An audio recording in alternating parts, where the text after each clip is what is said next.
इस क्वेश्चन में क्या पूछा गया है, ए गैस हैज Cp/Cv रेशियो 1.3।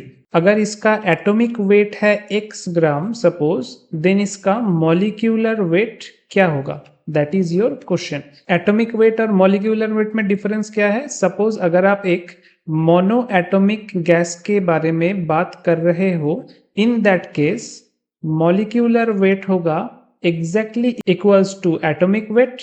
अगर आप एक डाई एटॉमिक गैस मॉलिक्यूल का बात कर रहे हो तो उसका मॉलिक्यूलर वेट होगा 2 इंटू एटॉमिक वेट। और अगर आप ट्राई एटॉमिक या फिर पॉली एटॉमिक गैस के बारे में डिस्कस कर रहे हो तो क्या होगा, 3 इंटू एटॉमिक वेट या फिर n इंटू एटॉमिक वेट।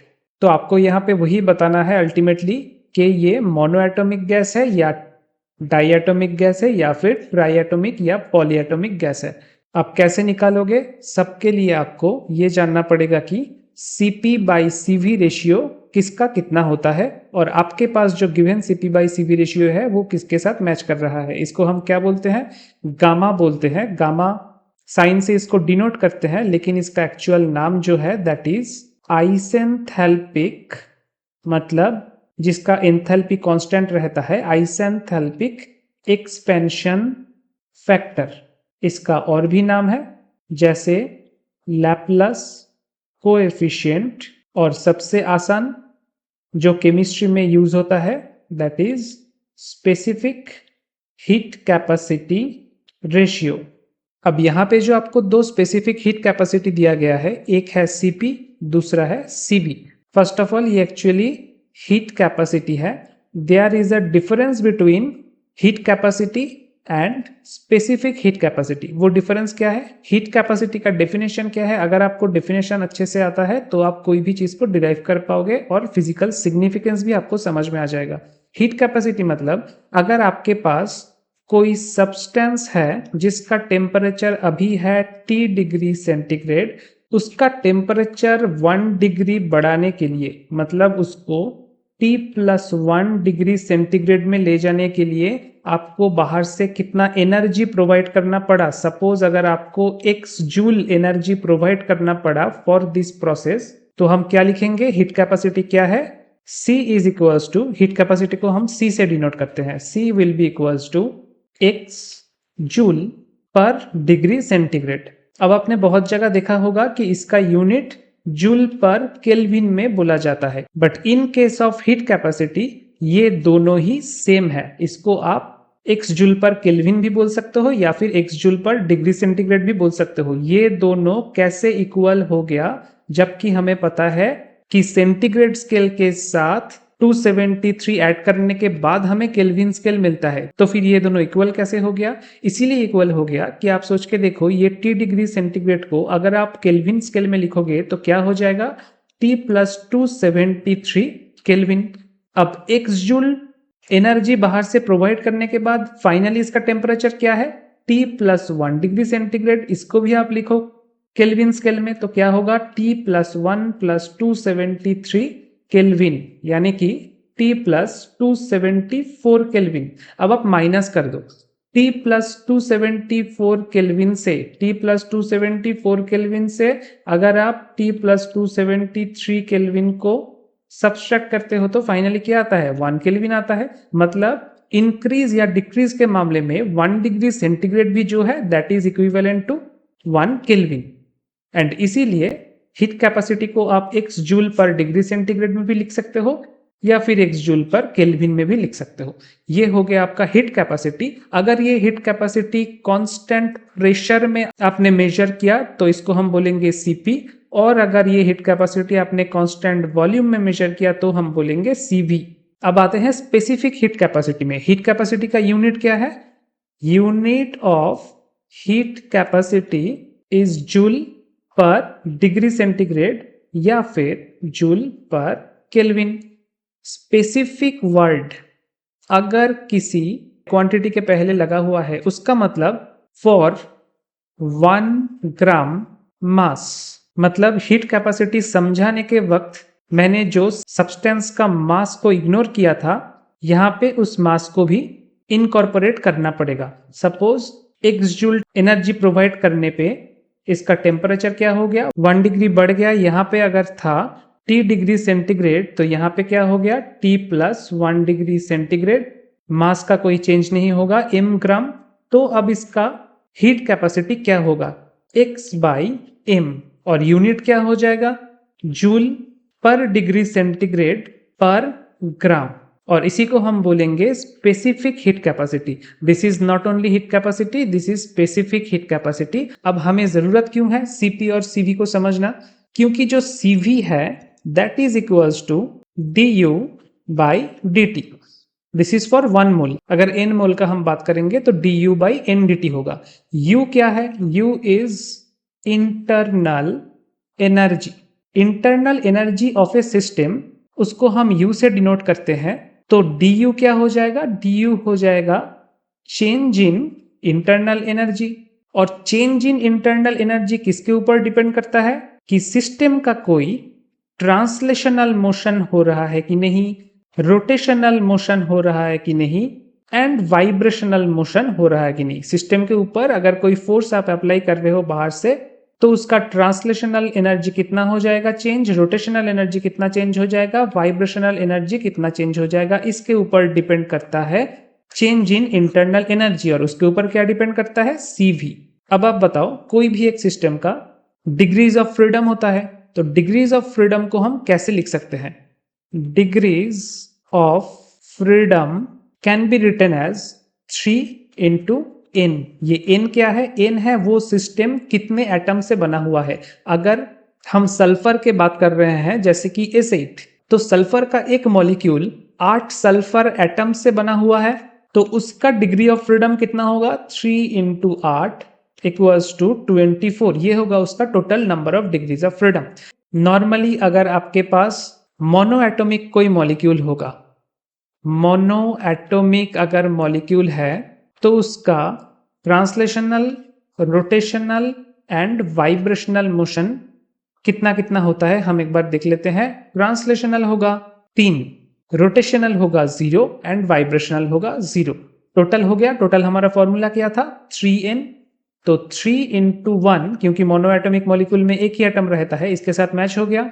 अगर हमारे पास डाई एटोमिक कोई मॉलिक्यूल रहे तो ट्रांसलेशनल मोशन होगा 3, रोटेशनल डिग्रीज ऑफ फ्रीडम होगा 2, और वाइब्रेशनल डिग्रीज ऑफ फ्रीडम कितना होगा, ऑब्वियसली जितना बाकी रहेगा। बाकी कितना रहेगा, डायटोमिक मॉलिक्यूल में total number of degrees of freedom है 3 इंटू n, यानी कि 3 into 2, total 6 degrees of freedom है। उनमें से कितना चला गया, 3 ट्रांसलेशनल के लिए चला गया और 2 रोटेशनल के लिए चला गया, बाकी कितना रहा 1। सो वाइब्रेशनल डिग्रीज ऑफ फ्रीडम होगा 1 फॉर डायटोमिक मॉलिक्यूल। अब हम कहाँ पे जाएंगे, ट्राई एटोमिक मॉलिक्यूल के तरफ। ट्राई एटोमिक मॉलिक्यूल दो तरीके का हो सकता है। ट्राई एटोमिक क्यों, try atomic and poly atomic. कोई भी मॉलिक्यूल जिसमें 2 से ज्यादा एटम है, वो या तो फिर लीनियर होगा या तो फिर नॉन लीनियर होगा। अब लीनियर अगर हुआ तो उसका ट्रांसलेशनल डिग्रीज ऑफ फ्रीडम तो सेम रहेगा दोनों केस में ही। रोटेशनल डिग्रीज ऑफ फ्रीडम में डिफरेंस आएगा। क्यों, rotational degrees of freedom for any linear molecule only 2 होता है, बट अगर वो नॉन लीनियर मॉलिक्यूल है तो उसका रोटेशनल डिग्रीज ऑफ फ्रीडम 3 होगा। मतलब उसको एक्स वाई जेड तीनों एक्सिस के अलोंग आप रोटेट कर पाओगे। तो rotational degrees of freedom for linear molecule 2, for non linear molecule 3। अब वाइब्रेशनल डिग्रीज ऑफ फ्रीडम कितना आएगा, for try atomic molecule 3 into n, मतलब 3 इंटू 3 टोटल 9 होता है टोटल डिग्रीज ऑफ फ्रीडम। तो 9 माइनस 5 फॉर लीनियर मॉलिक्यूल कितना आ जाएगा 4, और 9 minus 6 for non linear molecule कितना आ जाएगा 3।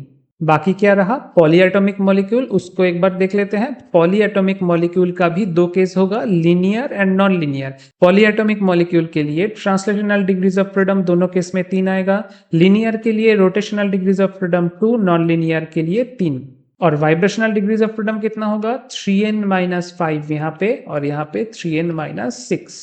अब जो इंपॉर्टेंट इंफॉर्मेशन है that is contribution towards internal energy. हम du के बारे में बात कर रहे थे, इंटरनल एनर्जी चेंज।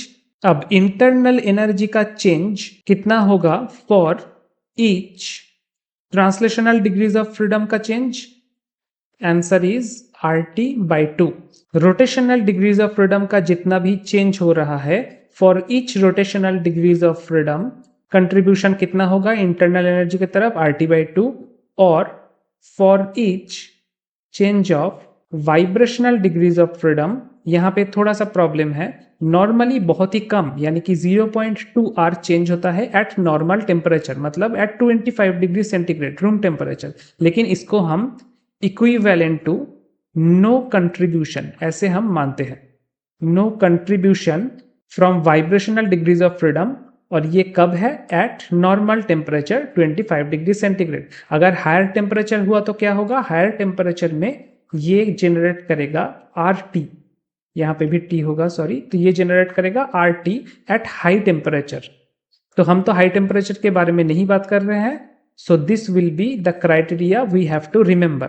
ये इंटरनल एनर्जी के प्रति कंट्रीब्यूशन हो गया डिग्रीज ऑफ फ्रीडम का, और हमें क्या पता है कि CV इक्वल्स टू DU/dt, मतलब अगर हमें CV चाहिए तो DU को हमें T से डिवाइड करना पड़ेगा। तो हम इसको ऐसे लिख सकते हैं कि translational degrees of freedom contribute करेगा, कंट्रीब्यूशन टूवर्ड्स CV।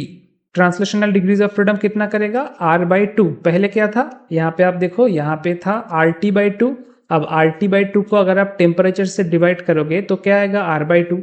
वैसे ही रोटेशनल डिग्रीज ऑफ फ्रीडम में क्या होगा, in case of rotational degrees of freedom contribution towards CV कितना रहेगा, R/2। और नॉर्मल टेम्परेचर में वाइब्रेशनल डिग्रीज ऑफ फ्रीडम का कोई भी कंट्रीब्यूशन नहीं रहेगा। अगर हाई टेम्परेचर होता, at very high temperature contribution रहता R, ठीक है, लेकिन हम बात कर रहे हैं एट 25 डिग्री सेंटीग्रेड का। अब हम धीरे धीरे जाएंगे मोनोएटॉमिक मॉलिक्यूल के केस में। फॉर मोनोएटॉमिक मॉलिक्यूल हम क्या कैलकुलेट कर रहे हैं, CV कैलकुलेट कर रहे हैं, ठीक है, CV specific heat capacity at constant volume calculate कर रहे हैं। सबसे पहले ट्रांसलेशनल, उसके बाद हम देखेंगे रोटेशनल, उसके बाद वाइब्रेशनल, और उसके बाद टोटल CV क्या आ रहा है यहाँ पे हम लिखेंगे। और ये हम करेंगे एक बार मोनोएटॉमिक के लिए, उसके बाद हम करेंगे डाईएटॉमिक के लिए, उसके बाद हम करेंगे ट्राईएटॉमिक के लिए। हमें पॉलीएटॉमिक का जरूरत यहाँ पे नहीं पड़ेगा। तो मोनोएटॉमिक के लिए translational degrees of freedom monoatomic molecule का होता है 3, और कंट्रीब्यूशन कितना होता है, R/2। Rotational degrees of freedom रहता है 0, तो कंट्रीब्यूशन जितना भी रहे वो टोटल 0 हो जाएगा, और वाइब्रेशनल को हम काउंट ही नहीं करेंगे। तो टोटल कितना हो गया, 3R/2। डायटोमिक मॉलिक्यूल के लिए ट्रांसलेशनल डिग्रीज ऑफ फ्रीडम कितना रहता है, 3, रोटेशनल डिग्रीज ऑफ फ्रीडम रहता है 2, और वाइब्रेशनल डिग्रीज ऑफ फ्रीडम रहता है 1। ट्रांसलेशनल डिग्रीज ऑफ फ्रीडम के लिए कंट्रीब्यूशन होगा R/2, यहाँ पे भी होगा R/2, और यहाँ पे कोई भी कंट्रीब्यूशन नहीं होता तो इसको हम 0 मानेंगे। अब आप प्लस कर दो तो क्या आएगा आपके पास, 5R/2। देन ट्राईएटॉमिक मॉलिक्यूल के लिए दो केस आपको करना पड़ेगा कंसीडर, एक है लीनियर और दूसरा है नॉन लीनियर। लीनियर में 3 translational degrees of freedom, rotational के लिए 2 और वाइब्रेशनल के लिए 1। वही नॉन लीनियर के लिए 3 ट्रांसलेशनल, 3 रोटेशनल और 0 वाइब्रेशनल। कंट्रीब्यूशन टुवर्ड्स CV कितना कितना होगा, R/2 यहाँ पे भी R/2 और यहाँ पे 0। सिमिलरली नीचे नॉन लीनियर के लिए यहाँ पे R/2, यहाँ पे भी R/2 और यहाँ पे 0।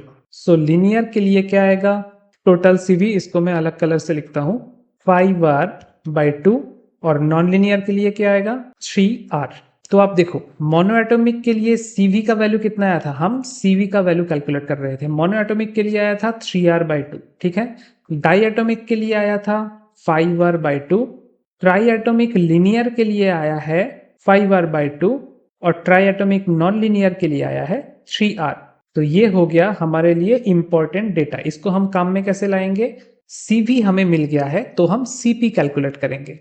CP minus CV equals to R, ये हमको पता है। Actually CP minus CV equals to NR, that is for N mole of ideal gas. हम यहाँ पे 1 मोल ऑफ आइडियल गैस को लेके कैलकुलेट कर रहे हैं, that is why CP minus CV equals to R equation को कंसिडर करेंगे।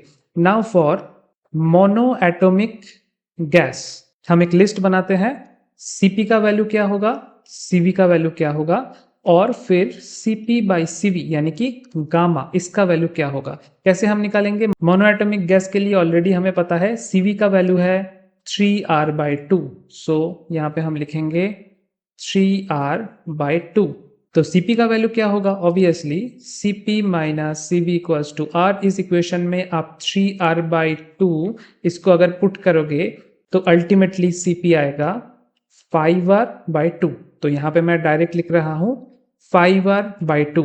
तो Cp बाई Cv कितना होगा, 5/3। 5/3 को आप कैलकुलेट करोगे तो आएगा 1.66। अब हम जाएंगे डाई एटॉमिक गैस की तरफ। फॉर डाई एटॉमिक गैस, और उसके बाद हम ट्राई एटॉमिक गैस के दो केस कंसिडर करेंगे, एक फॉर लीनियर, दूसरा for non linear. First of all diatomic gas के केस में हमने Cv निकाल के रखा था, क्या था यहाँ पे 5R/2। यहाँ पे होगा Cv का value 5R/2। Cp minus Cv equals to R equation में अगर पुट कर दोगे तो Cp का वैल्यू क्या आएगा, ऑब्वियसली 7R/2। तो Cp बाई Cv होगा 7/5, दैट इज 1.4। अब हम आएंगे ट्राई एटॉमिक का लीनियर केस में। फॉर लीनियर बिल्कुल डाइएटॉमिक गैस की तरह होगा, यहाँ पे वैल्यू है 5R/2, तो Cp का वैल्यू आएगा 7R/2, तो ऑब्वियसली 7/5 गामा का वैल्यू आएगा 1.4। अब जब non linear try atomic gas के बारे में हम देखेंगे, यहाँ पे Cv का वैल्यू क्या था, अब देखो यहाँ पे Cv का वैल्यू था 3R। ओके, तो 3R अगर Cv का वैल्यू है, ऑब्वियसली Cp का वैल्यू होगा 4R। तो Cp बाई Cv में 4/3 कितना आएगा, 1.33। आपके क्वेश्चन में जो गामा का वैल्यू गिवन है दैट इज 1.31, ये किसके साथ मैच कर रहा है, ये जो चारों वैल्यू हमने निकाला है, एक है 1.66, एक है 1.4, दूसरा भी है 1.4 और ये है 1.33। तो सबसे नजदीक मैच कर रहा है 1.33 से, which is for triatomic molecule. So आपका आंसर क्या होगा कि अगर एटॉमिक वेट x है तो मॉलिक्यूलर वेट होगा 3 इंटू एटॉमिक वेट, यानी कि 3x। 3x will be your answer, जो कि है ऑप्शन सी में।